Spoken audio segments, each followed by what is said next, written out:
It started like any normal night, the kind of night where nothing feels dangerous, where laughter fills the room and music echoes through hotel hallways, and no one expects that within a few hours, everything will turn into a mystery that still haunts people to this day, because on that night, a young woman walked into a hotel party and never walked out alive.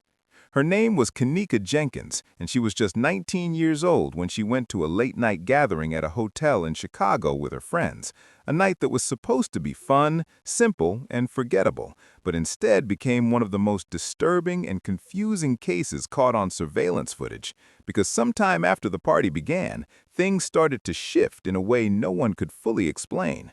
Kenneka was seen on camera walking alone through empty hotel hallways, her steps unsteady, her movements slow and almost disoriented, like she was lost or like something wasn't right.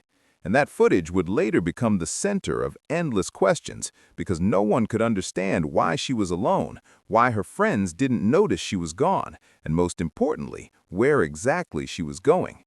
As the hours passed, her friends claimed they couldn't find her phone was missing, and panic slowly replaced confusion. But instead of immediate answers, what came next only deepened the mystery, because when authorities reviewed the hotel surveillance footage, they saw Kenneka wandering through back hallways, pushing through doors, entering restricted areas, places guests weren't even supposed to be.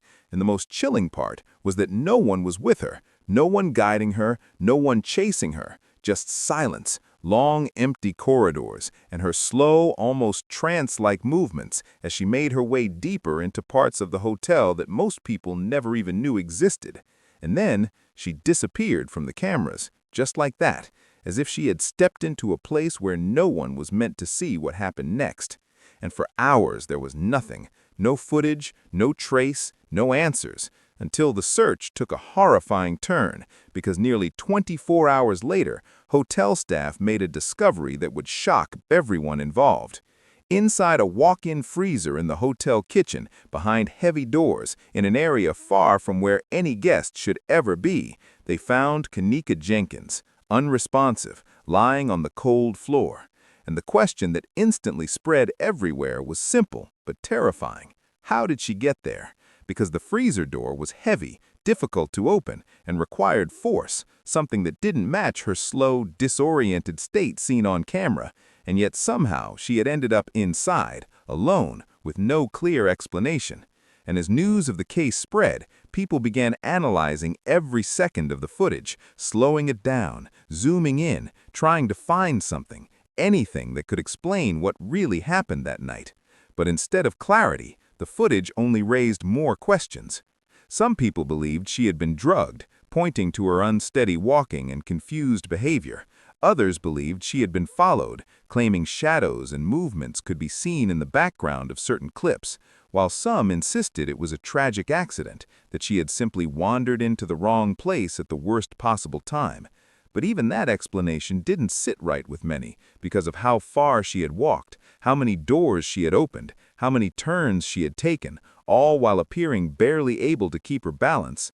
And then there was the timeline, the gaps, the moments where nothing was recorded, leaving just enough space for doubt to grow, for theories to spread, for people to question whether everything had really been shown, or if something had been missed, or worse, hidden.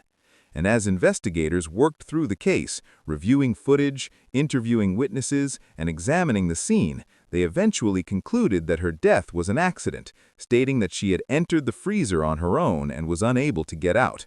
But for many people, that conclusion didn't bring closure, it only added to the unease. Because when they watched the footage, when they saw her walking alone through those silent hallways, something about it didn't feel right.